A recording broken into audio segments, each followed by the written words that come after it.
Hello, and thank you for tuning in to the Christadelphians Present, a informative, biblical, and very thought-provoking program that today we will be looking into Bible prophecy and the way it has played itself out in this day and age, entitled Earthquakes, Disasters, and the End of the World. We have a very interesting two-part program, and to introduce that to us is Mr. Martin Webster, a Bible scholar of Bible prophecy as well as current events. Welcome, Martin. Thank you very much, Peter. It's a pleasure to be here. Thank you very much for joining us. Martin, what is it about earthquakes that the Bible is full of reference to and always in alignment with God's divine hand involved? Well, it's a very interesting topic, Peter, because people have always been interested in things that they don't know anything about. There has always been a certain fear of events that are very sudden, very dramatic. For example, if we think about the fact that the human mind is moved by these events, by these phenomena, and we think about August the 6th in 1945, that was a very dramatic event in the world because it was on that day that the world was numbed by the news of the explosion of the first atomic bomb used in warfare in Hiroshima in Japan. And in a matter of seconds, the lives of thousands of people were destroyed. The city of Hiroshima was destroyed. And that event numbed the world, and for several days people were in a state of shock.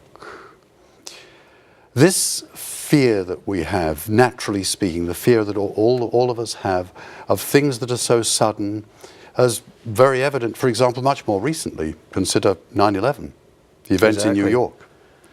A shudder went through the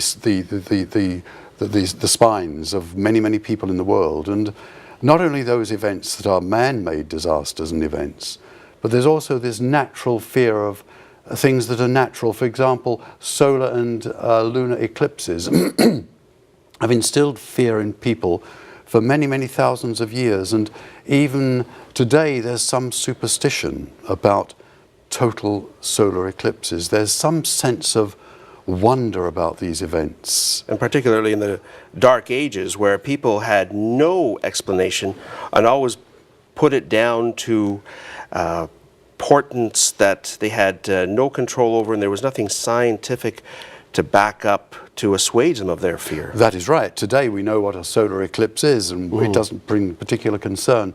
But in the days when people didn't know about things, in natural events were considered to be a herald of doom. For example, comets. Very natural things in the heavens, but people were very fearful of them.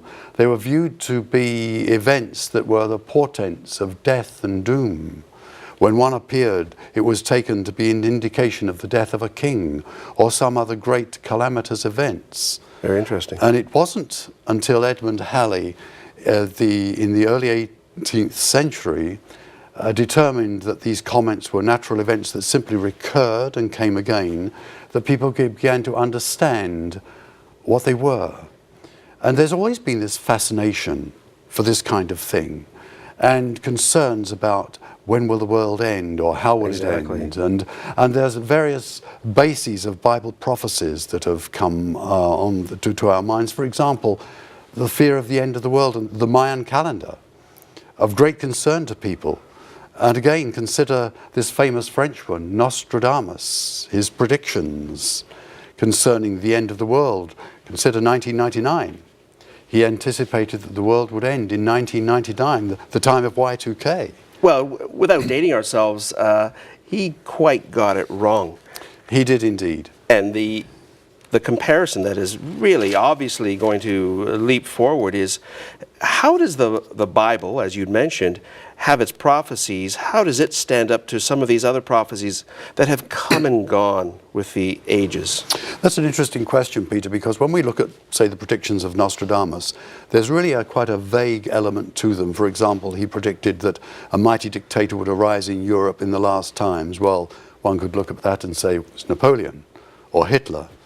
In contrast to this, in the Bible, what we have are some very specific Bible prophecies that are given to us, and this is a very good example to us based on the 2nd chapter of the book of Daniel, where the emperor of the Roman Empire, of the Babylonian Empire, Nebuchadnezzar, had this dream, and it was a dream of prophecy concerning nations and empires that would occupy the territory of the Middle East, not only in his day, but in subsequent times. And you can see on the screen that we have represented there the 4 empires, from the Babylonian down to the Roman Empire, that actually occupied this particular territory in the earth, and that at a certain point in time there would exist in this territory a mix of nations, some strong, some weak, represented by the iron and clay of the feet.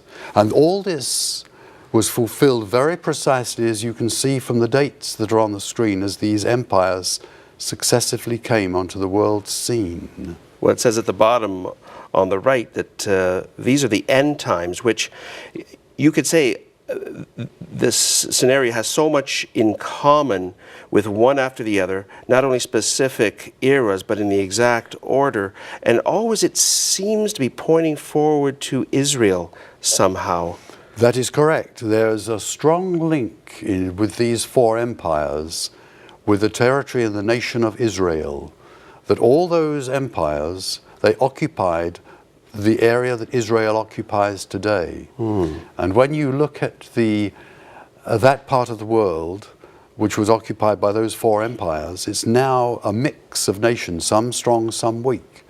But what happened in this great vision that the king had was that this organization that is termed the kingdom of men came to an end rather dramatically. Yes. A stone came out of a mountainside and crashed into this image on its feet, crushed it into dust that was blown away, and then this stone in itself magnified and grew and grew and grew until it filled the face of the whole earth.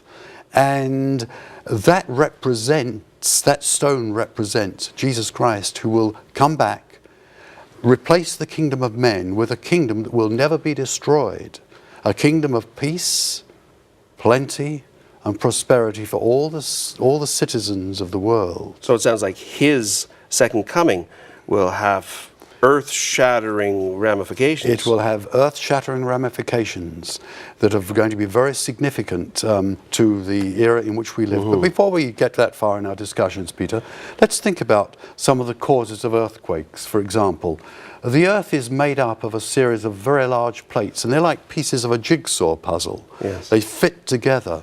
And when we look at a map of the world, we see a diagram of these major plates, some of them large and some of them small. And in fact, if you look at the left-hand side of the screen, you'll see that the Persian Peninsula is circled by these fault lines, and the line goes across through the Mediterranean Sea. And that's significant because in the politics of the world today, how often is the Middle East away from the headlines in the paper or on television? It's always there. Isn't. Yes, it's always there. Indeed.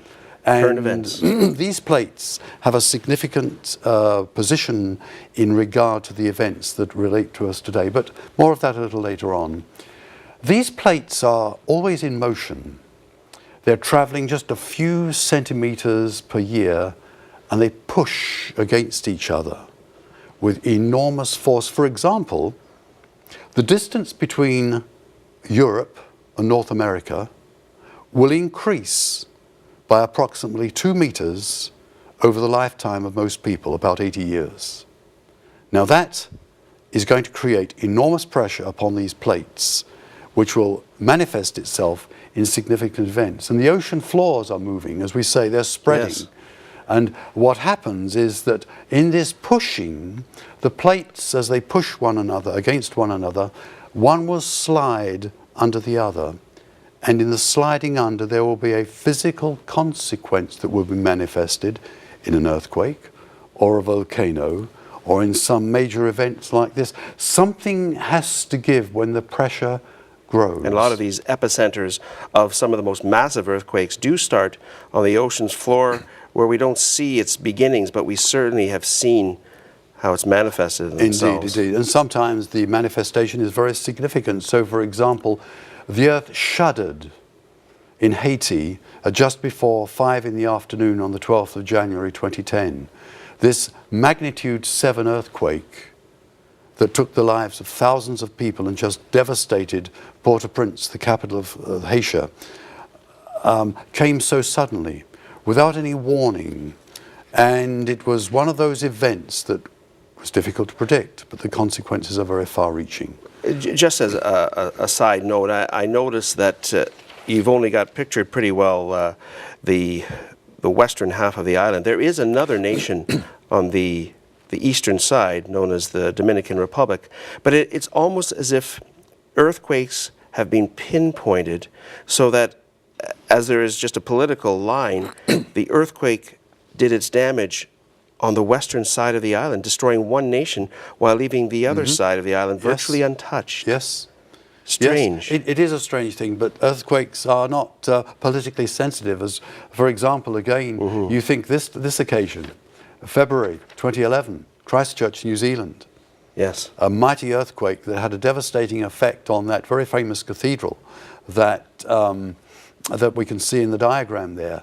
Then just a few weeks later, we have on the coast of Japan, near the city of Sendai, that massive magnitude 9 earthquake that had a devastating effect upon that part of the world. And in fact, when we look at the cause of the tsunami that came upon Japan at that time, we see that the sea floor shifted. All of a sudden, one part was raised, and in this particular case off the coast of Sendai, it was raised about 2 meters. It caused a wave to start moving toward the coast of Japan, quite rapidly at first, fairly shallow wave, but as the sea wave moved toward the shore, the water became shallower. The pace of the wave slowed down, but the force was not diminished. And as a result of that, when it came ashore, it had a devastating effect, as we can see in this video clip. You can see in this clip, vehicles have been picked up but are being tossed about. The sea is coming across the sea wall, and it's not fast, it's relentless. And the force of the water that is coming has a devastating effect, as we can see in this clip that was taken from a building and from an observer who obviously survived this tragic disaster. And we'll see that that green roofed building is actually picked up and moved. We'll see these vehicles that are in the car park are going to be picked up and moved by this wave of water that is coming in. And the amazing thing, Peter, is that nothing will stop this force of water until it has expended its energy several kilometers inland. And as you said, it is relentless. It is. Nothing will stop it. And as you can see now, the volume of water is increasing as it comes between these buildings. It's going to drive with great force, picking up those vehicles that were in the car park that we saw a moment ago, forcing them against that long building. We're going to see in just a minute that that building is actually picked up and just swept away by the waves. We're going to see that other buildings, that green roof building is picked up and just moved toward that concrete building and is smashed against it. Great vehicles like tractor trailers picked up and float about the surface of the water almost like a piece of cork. And there's nothing that can stop it. It reminds you somewhat of the scenario of as it was in the days of Noah, that anything that was not in the ark was swept aside. And obviously, when you see concrete buildings are pretty well the only things that's surviving, that it's an obvious spiritual significance of we need to be on firm ground in a literal and in a symbolic sense. Right. And the people who are observing this tsunami are on a very safe, but they're in a building that's on a sure foundation, and that's very significant. But look at that house. Look at that building with the green roof. It's being pushed There's against the nothing concrete left. building. The contents are spilling. Contents are being spewed out. The tractor trailer that was there has been forced away, and we can see how forceful that water is. And in fact, in the end, that green roof building is swept around that large concrete building. And we can see people at the top of that concrete building there watching, observing. And the water still keeps coming on, and coming on. Nothing is stopping it until, as I say, it has expended its natural energy much later. And we'll see that building there. Just watch it, that long building there that's being swept off its foundations and is being taken away in the torrent. And that picture gives us a sense of what happened in one part of Japan as a result of this mighty earthquake that came. And I think that's sufficient for us to see at this particular point in time, because what we're going to go on is to consider the important principle that we have behind these kinds of events. Can I just ask, Martin, Please I know that only took a few minutes of the quake, but how many people actually died during that tsunami? It was nearly 16,000 people, Peter. And you think about that, in a matter of minutes. In a matter of minutes. The lives of those people were taken. And once they were chance. swept up in that, there was nothing they could do to stop it. But there's an important principle behind these events. You see, the elements of nature are in the hands of God, and he uses them to develop his purpose with the earth. So, for example, when God speaks to Job, he asks him the question, have you entered the storehouses of the snow? Have you seen the storehouses of the hail, which I have reserved for the time of trouble, for the day of a battle and of war? And there are historical events when wars have changed their course because of the outpouring of rain and hail.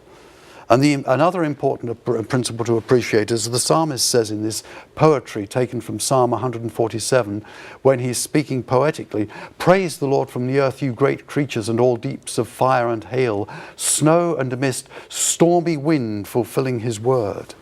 And we look at biblical history and we find that in relation to the nation of Israel, those descendants of Abraham, Isaac and Jacob, they migrated to Egypt where they grew into a great nation. And after many years of persecution, Moses led the nation out of Egypt through the Red Sea, through that great corridor through the Red Sea. And it was a stormy wind that created the path through that sea that enabled them to escape the slavery. And we find that the earthquakes in the Bible are quite frequent. So a little later in Israel's history, for example, when they got to the land of promise, the first city they came to was the city of Jericho. But before that time, they came to Mount Sinai, where they received their laws, where they received their system of government. And at that place, after due preparation, they witnessed the power of God was manifest to them. And it was done with a spectacular manifestation of God's power in events such as is described here, that Moses brought the people of Israel out of the camp to meet God, and they took their stand at the foot of the mountain. Now Mount Sinai was wrapped in smoke because of the Lord that had descended on it in fire, and the smoke of it went up like the smoke of a kiln, and the whole mountain trembled greatly. And the people saw the thunder and the flashes of lightning and the sound of the trumpet and the mountain smoking, and the people were afraid and trembled, and they stood afar off. Why? Because the people were absolutely terrified. This is the same awesome power of God on display, but as of yet, he has not brought out any destruction. That is right. Nothing happened to these people. And the purpose of this is significant, because the power of God was manifested in these natural phenomena so that people would come to deeply revere God and his power and his authority. And to see the glory of God was a humbling event for these people, to the effect that they would worship God and acknowledge his greatness. And we read of another event in Isaiah chapter 2, that the purpose of God was going to be challenged by his people. by the Jews living in the land of Israel at that time in their idolatry. And he says to them, he warns the people that God would manifest his power and shake the earth. And the result would be that the pride of mankind would be reduced to great humility, their arrogance. And you think of modern times, you think of this great event that took place in 1912, when it was thought technology would solve all the problems of the world, and this vessel, the Titanic, was deemed to be unsinkable. In fact, one crew member said to a passenger, God himself cannot sink this boat. It was an act of very defiance. Within a few days, the pride of man was at the bottom of the sea, and it shocked the world when this actually took place. And so it was when the children of Israel came to Jericho. They surrounded the city. The walls fell at exactly the precise moment that was prescribed when the trumpets were blown, and the city was taken. But there's an important principle here. The principle is that not everybody in that city perished. Not everybody in the city in that perished, because what happened was that, as we've got here, in Jericho, some were saved. And this was an important point, because there was one family there that was spared, because they were allowed and they were permitted to live because they humbled themselves before Almighty God. So it seems that even with, you could say, the not just natural phenomena, but supernatural phenomena, because it would seem almost impossible that if these mighty walls that even archaeology has proven to have fallen in backwards, were all destroyed, that there must have been one portion of that wall that was still intact. That is correct. And the family of that woman Rahab was spared. Why? Because she acknowledged the greatness and the power of God. But we have other events in Old Testament and biblical history. In relation to Mount Sinai, the prophet Elijah went there in great despair, and God said to him, go and stand on the mount before the Lord. And behold, the Lord passed by, and great strong wind tore the mountain and broke in pieces the rocks before the Lord.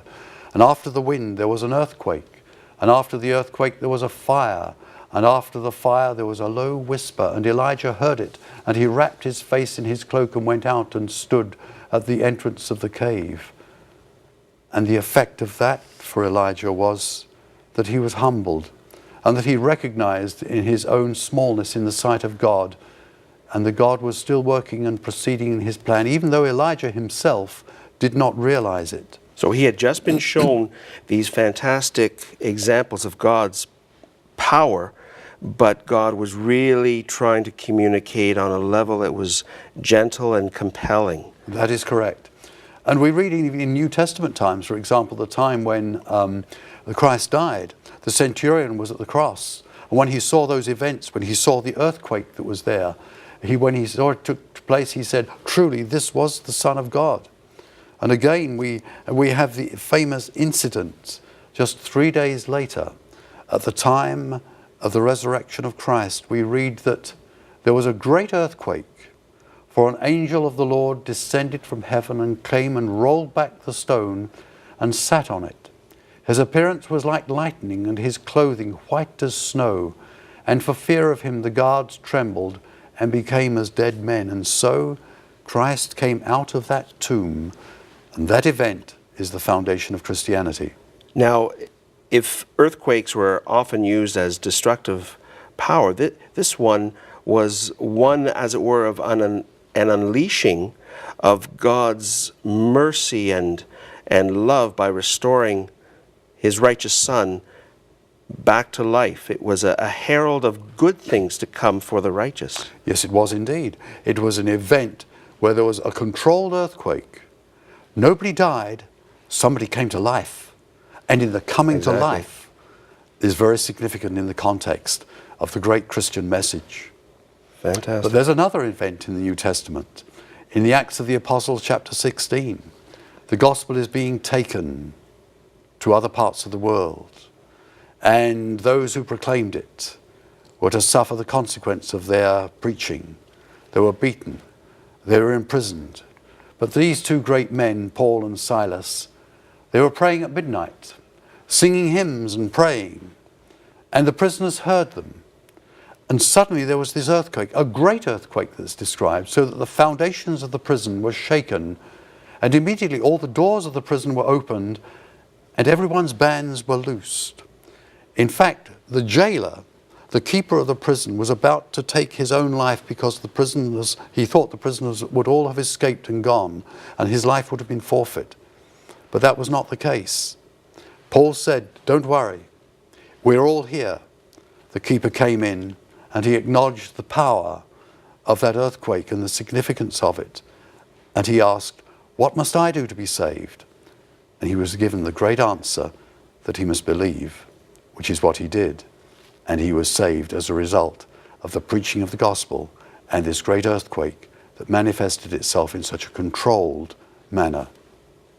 Fantastic. Martin, thank you so much for a very informative and a fascinating subject that still impacts upon us today. We've looked at earthquakes, disasters, and the end of the world. Today, on our first part of this program, we encourage you to call the numbers that you've seen at the bottom of the screen, attempt to get a hold of us through our website, and stay in tune for the second part of earthquakes, disasters, and the end of the world. Thank you for calling. Thank you for listening. We'll see you soon again. On behalf of the Christadelphian Church, God bless your study of His Word.